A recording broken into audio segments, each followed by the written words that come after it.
Capítulo 6. Cómo hacerse agradable entre las personas instantáneamente. Estaba yo en una cola esperando registrar una carta en la oficina de correos de la calle 33 y la Octava Avenida, en Nueva York. Noté que el empleado de la ventanilla se hallaba aburrido de su tarea. Pesar sobres, entregar los sellos, dar el cambio, escribir los recibos, la misma faena monótonamente año tras año. Me dije pues, voy a tratar de agradar a este hombre. Evidentemente, para conseguirlo debo decir algo agradable, no de mí, sino de él.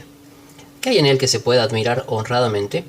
A veces es difícil responder a esto, especialmente cuando se trata de extraños, pero en este caso me resultó fácil. Instantáneamente vi algo que no pude menos que admirar sobremanera. Mientras el empleado pesaba mi sombra, exclamé con entusiasmo: «¿Cuánto me gustaría tener el cabello como usted?». Alzó la mirada, sorprendido, pero con una gran sonrisa. «Sí, pero ahora no lo tengo tan bien como antes», contestó modestamente. Le aseguré que si bien podía haber perdido algo de su gloria prístina, era de todos modos un cabello magnífico. Quedó inmensamente complacido. Conversamos agradablemente un rato y su última frase fue: «Mucha gente ha admirado mi cabello». Apuesto a que aquel hombre fue a almorzar encantado de la vida. Apuesto a que fue a su casa y contó el episodio a su esposa. Apuesto a que se miró en el espejo y se dijo: «Es un cabello muy hermoso». Una vez relaté este episodio en público y un hombre me preguntó: «¿Qué quería usted de aquel empleado?». ¿Qué quería yo de él? Si somos tan despreciables por egoístas que no podemos irradiar algo de felicidad y rendir un elogio honrado, sin tratar de obtener algo a cambio, si nuestras almas son de tal pequeñez, iremos al fracaso, a un fracaso merecido. Por cierto, yo quería algo de aquel empleado, quería algo inapreciable, y lo obtuve. Obtuve la sensación de haber hecho algo por él, sin que él pudiera hacer nada en pago. Esa es una sensación que resplandece en el recuerdo mucho tiempo después de transcurrido el incidente. Hay una ley de suma importancia en la conducta humana. Si obedecemos esa ley, casi nunca nos veremos en aprietos. Si la obedecemos, obtendremos incontables amigos y constante felicidad. Pero en cuanto quebrantemos esa ley, nos veremos en interminables dificultades. La ley es esta: trate siempre de que la otra persona se sienta importante. El profesor Dewey, como ya lo hemos señalado, dice que el deseo de ser importante es el impulso más profundo que anima al carácter humano, y el profesor William James: el principio más profundo en el carácter humano es el anhelo de ser apreciado. Como ya lo he señalado, ese impulso es lo que nos diferencia de los animales. Es el impulso que ha dado origen a la civilización misma. Los filósofos vienen haciendo conjeturas acerca de las reglas de las relaciones humanas desde hace miles de años, y de todas esas conjeturas ha surgido solamente un precepto importante. No es nuevo, es tan viejo como la historia. Zoroastro le enseñó a sus discípulos en el culto del fuego en Persia hace 3000 años. Confucio lo predicó en China hace 24 siglos. Lao Tse, el fundador del taoísmo, lo inculcó a sus discípulos en el valle del Han. Buda lo predicó en las orillas del Ganges 500 años antes. Jesús lo enseñó en las pétreas montañas de Judea hace 19 siglos. Jesús lo resumió en un pensamiento que es probablemente la regla más importante del mundo: haz al prójimo lo que quieras que el prójimo te haga a ti. Usted quiere la aprobación de todos aquellos con quienes entra en contacto. Quiere que se reconozcan sus méritos. Quiere tener la sensación de su importancia en su pequeño mundo. No quiere escuchar adulaciones baratas, sin sinceridad, pero anhela una sincera apreciación. Quiere que sus amigos y allegados sean, como dijo Charles Schwab, calurosos en su aprobación y generosos en su elogio. Todos nosotros lo deseamos. Obedezcamos, pues, la regla de oro y demos a los otros lo que queremos que ellos nos den. ¿Cuánto? ¿Dónde? ¿Cómo? La respuesta es siempre, en todas partes. David J. Smith, de Eau Claire, Wisconsin, contó en una de nuestras clases cómo manejó una situación delicada cuando le pidieron que se hiciera cargo del puesto de refrescos en un concierto de caridad. La noche del concierto llegué al parque y descubrí que me esperaban dos damas mayores bastante malhumoradas junto al puesto de refrescos. Al parecer ambas creían estar a cargo del proyecto. Mientras yo estaba indeciso, preguntándome qué hacer, se me acercó uno de los miembros del comité organizador y me entregó una caja con cambio, al tiempo que me agradecía haber aceptado dirigir el puesto. A continuación me presentó a Rose y a Jane, que serían mis ayudantes, y se marchó. Siguió un largo silencio. Al comprender que esa caja con el cambio para las ventas era un símbolo de autoridad, se la di a Rose diciéndole que yo no podría ocuparme de la parte monetaria, pues no sabía hacerlo, y me sentiría mejor si ella se hacía cargo. De inmediato le sugerí a Jane que se ocupara de dar órdenes a las dos jovencitas que nos habían asignado para atender al público. Le pedí que les enseñara a servir y la dejé a cargo de esa parte del asunto. Pasamos una velada perfecta, con Rose muy feliz contando el dinero, Jane supervisando a las muchachas y yo disfrutando del concierto. No es preciso esperar a que nos elijan embajador en Francia o presidente de la sociedad a que pertenecemos para emplear esta filosofía del aprecio de los demás. Casi todos los días se pueden obtener resultados mágicos con ella. Si por ejemplo la camarera nos trae puré de papas cuando hemos pedido papas fritas a la francesa, digámosle: siento tener que molestarla, pero prefiero las papas a la francesa.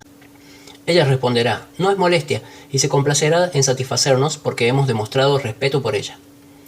Frases insignificantes como lamento molestarlo, tendría usted la bondad de, quiere hacer el favor de, tendría usted la gentileza o gracias.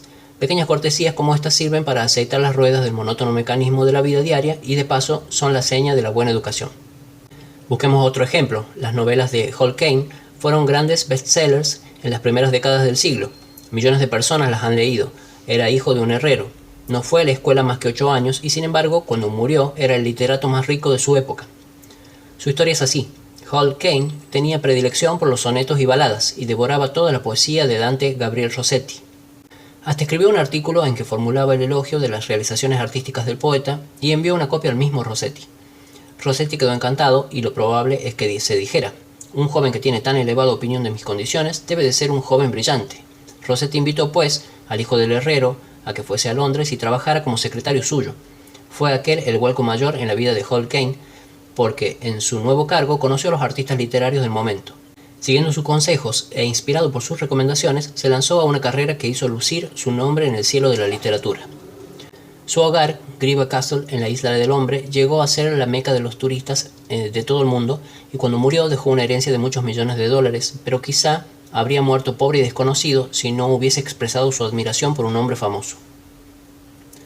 Tal es el poder estupendo de la apreciación sincera. Rossetti se consideraba importante, y esto no es extraño, pues casi todos nos consideramos importantes, muy importantes. Para que la vida de una persona cambie totalmente, puede bastar que alguien la haga sentir importante. Ronald J. Rowland, que es uno de los instructores de nuestro curso en California, es también maestro de artes y oficios. Nos escribió sobre un estudiante de su clase introductora de artesanías llamado Chris. Chris era un chico muy callado y muy tímido, desprovisto de toda confianza en sí mismo. La clase de estudiante que suele no recibir la atención que merece. Yo doy también una clase avanzada que se ha transformado en una especie de símbolo de estatus, pues es un privilegio muy especial que un estudiante se gane el derecho de asistir a ella. Un miércoles, Chris estaba trabajando con mucho empeño en su mesa. Yo sentía auténticamente que dentro de él ardía un fuego oculto. Le pregunté si no le gustaría asistir a la clase avanzada. ¿Cómo me gustaría que hubieran visto la cara de Chris en ese momento, las emociones que embargaban ese tímido muchachito de 14 años? Cómo trataba de contener las lágrimas. ¿En serio, señor Rowland? ¿Haré buen papel? Sí, Chris, eres muy bueno. En ese momento tuve que alejarme porque sentía lágrimas en mis propios ojos. Cuando Chris salió de la clase ese día, parecía 10 centímetros más alto, me miró con ojos brillantes y me dijo con voz firme: gracias, señor Rowland. Chris me enseñó una lección que no olvidaré nunca, que en todos nosotros existe un deseo profundo de sentirnos importantes. Para ayudarme a no olvidarlo nunca, hice un cartel que dice: él es importante. Tengo este cartel colgado en el aula, donde todos lo vean, para recordarme a mí mismo que cada uno de los estudiantes que tengo enfrente es igualmente importante. La verdad sin ambajes es que casi todos los hombres con quienes tropieza usted se sienten superiores a usted en algún sentido, y un camino seguro para llegarles al corazón es hacerles comprender de algún modo muy sutil que usted reconoce su importancia y la reconoce sinceramente. Recordemos que Emerson dijo: todos los hombres que encuentro son superiores a mí en algún sentido, y en tal sentido puedo aprender de todos. Y lo más patético es que frecuentemente las personas con menos razones para sentirse importantes tratan de apagar el sentimiento de insignificancia mediante una clamorosa y tumultuosa muestra exterior de evanecimiento que es ofensiva y vergonzosa. En palabras de Shakespeare, hombre prodigio de soberbia, investido de su fugaz autoridad, realiza proezas tan fantásticas a la vista de los altos cielos que los ángeles lloran de pena. Voy a narrar ahora cómo varios hombres de negocios que seguían mis cursos han aplicado estos principios con notables resultados. Tomemos primero el caso de un abogado de Connecticut que prefiere que no mencionemos su nombre a causa de sus parientes. Lo llamaremos señor R. Poco después de iniciar nuestro curso, fue en automóvil con su esposa a visitar a algunos parientes de esta en Long Island. La esposa lo dejó en casa de una anciana tía y se fue sola a visitar a otros parientes más jóvenes. Como nuestro hombre tenía que pronunciar en el curso una conferencia sobre la forma en que aplicaba el principio de apreciar la importancia de las otras personas, consideró que podría empezar con la anciana. Miró pues a su alrededor para ver qué podía admirar honradamente. «Esta casa fue construida alrededor de 1890, ¿verdad?», preguntó. «Sí», respondió la anciana. «Precisamente en ese año la construyeron». «Me recuerda mucho a la casa en que nací. Es hermosa, bien construida, amplia. Bien sabemos que ya no construyen casas así». «Tienes razón. La gente de hoy no tiene interés por las casas hermosas. Todo lo que quieren es un departamentito y una heladera eléctrica. Nunca están en casa, siempre paseando en sus automóviles». «Esta es una casa de ensueño», prosiguió la anciana con voz vibrante por los recuerdos. «Fue construida con amor. Mi marido y yo soñábamos con ella mucho antes de construirla. No llamamos a un arquitecto, la planeamos por nuestra cuenta». Le mostró después toda la casa, y nuestro amigo expresó su calurosa admiración por todos los tesoros que la anciana había recogido en sus viajes durante toda su vida. Mantillas de encaje, un viejo juego de té inglés, porcelana de Wedgwood, camas y sillas francesas, pinturas italianas y cortinados de seda que habían pertenecido a un castillo francés. Después de mostrarle toda la casa, la anciana llevó al señor R al garaje. Allí, colocado sobre tacos de madera, había un automóvil Packard casi nuevo. «Mi marido compró ese coche poco antes de morir», dijo dulcemente la anciana. «No se lo ha usado desde después de su muerte. Usted aprecia las cosas bellas. Le voy a regalar este automóvil». «Pero tía», protestó el señor R., «me abruma usted. Es claro que agradezco su generosidad, pero no podría aceptarlo. No soy siquiera pariente suyo. Tengo un automóvil nuevo y usted tiene muchos parientes a quienes les gustaría ese Packard». «Parientes», exclamó la anciana. «Sí, tengo parientes que solo esperan mi muerte para conseguir ese automóvil, pero no se los voy a dejar. Si no quiere dejarlo a nadie, le será fácil venderlo». «¿Venderlo? ¿Cree usted que podría vender este coche? ¿Cree que podría admitir que algún extraño recorriera las calles en ese automóvil que mi marido compró para mí? No puedo ni pensar en venderlo. Se lo voy a regalar. Usted aprecia las cosas bellas». El señor R. trató de disuadirla, pero no pudo sin herir sus sentimientos. Aquella anciana, sola en su casona, con sus tesoros y sus recuerdos, anhelaba un poco de admiración. Había sido joven y hermosa. Había construido una casa entibiada por el amor y había comprado cosas en toda Europa para embellecerla más. Ahora, en la aislada soledad de los años, anhelaba un poco de tibieza humana, un poco de auténtica apreciación, y nadie se la daba. Cuando la encontró, como un manantial en el desierto, su gratitud no podía tener otra expresión adecuada que el obsequio de un automóvil Packard. Tomemos otro caso. Donald M. McMahon, superintendente de Lewis & Valentine, empresa de jardinería y de arquitectura panorámica de Rye, New York, nos relató este incidente. Poco después de escuchar la conferencia sobre cómo ganar amigos e influir sobre las personas, estaba yo dedicado a trazar los jardines en la finca de un famoso abogado. El propietario salió a darme algunas indicaciones sobre los sitios donde quería que se plantaran los rododendros y las azaleas. «Juez», le dije, «tiene usted un hermoso pasatiempo. He podido admirar los espléndidos perros que cría usted. Sé que todos los años ganan muchos premios en la exposición canina de Madison Square Garden». Fue sorprendente el efecto de esta pequeña muestra de apreciación. «Sí», respondió el juez, «me entretengo mucho con los perros. ¿Le gustaría ver la perrera?». Pasó casi una hora mostrándome los perros y los premios conquistados. Hasta buscó sus pedigrís y explicó la línea de sangre que daba por resultado tanta belleza e inteligencia canina.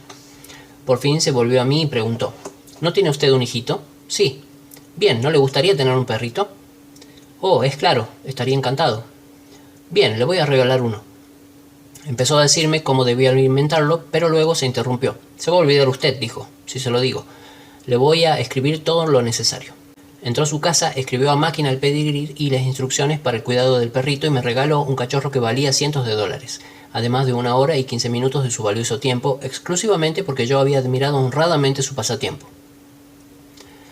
George Eastman, famoso en relación con las cámaras Kodak, inventó la película transparente que hizo posible la cinematografía actual, reunió una fortuna de $100 millones y llegó a ser uno de los más famosos hombres de negocios de la Tierra. A pesar de todo esto, anhelaba que se reconocieran sus méritos tanto como usted o yo.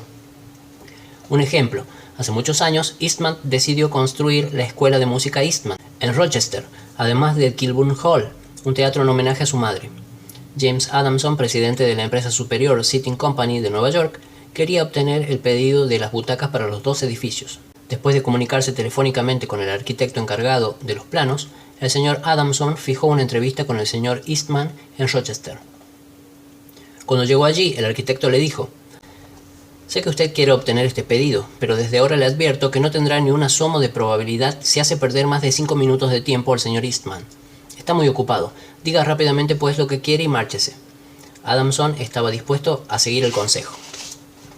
Cuando se le hizo entrar en el despacho, notó al señor Eastman doblado sobre una pila de papeles que tenía encima del escritorio. Enseguida el señor Eastman alzó la vista, se quitó los anteojos y caminó hacia el arquitecto y el señor Adamson diciendo: «Buen día, caballeros, ¿qué puedo hacer por ustedes?». El arquitecto hizo la presentación y entonces el señor Adamson inició la conversación. «Mientras esperábamos que usted se desocupara, señor Eastman, he podido admirar su oficina.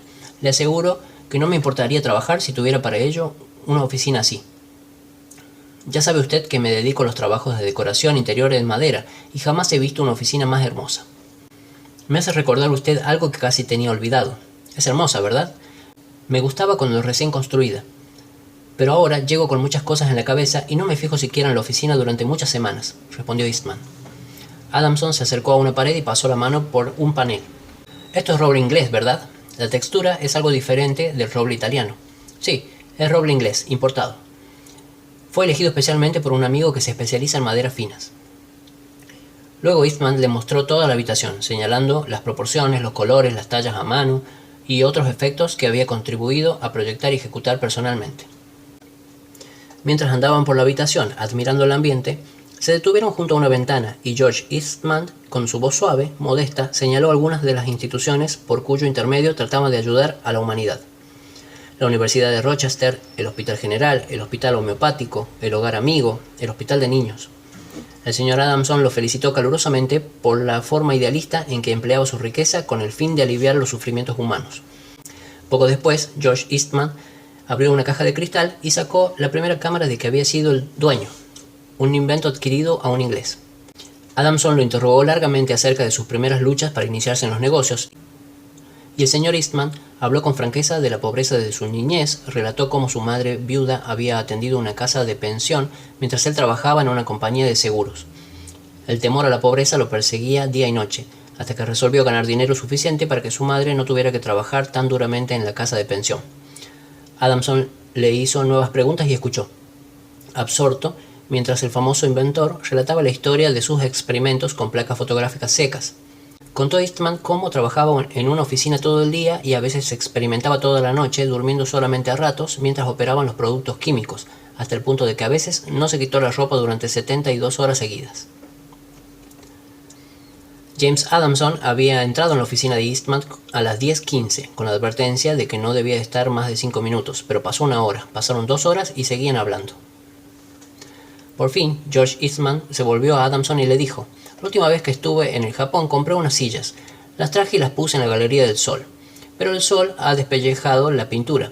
Y el otro día fui a la ciudad, compré pintura y pinté yo mismo las sillas. ¿Le gustaría ver qué tal soy como pintor?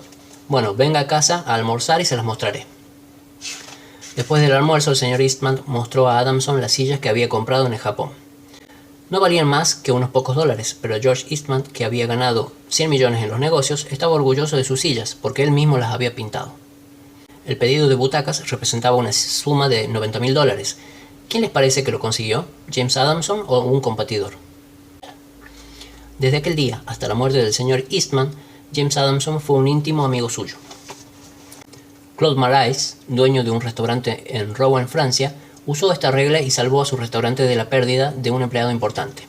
Se trataba de una mujer que hacía 5 años que trabajaba para él y era un enlace esencial entre Marais y sus 22 empleados. Quedó muy perturbado al recibir el telegrama de ella anunciándole su renuncia. El señor Claude Marais nos contó: «Me sentía no solo sorprendido, sino más aún decepcionado, porque sabía que había sido justo con ella y la había tratado bien. Pero al ser una amiga, además de una empleada, era posible que yo lo hubiera descuidado un poco y le hubiera exigido más que a mis otros empleados. Por supuesto, no podía aceptar su renuncia, así como así.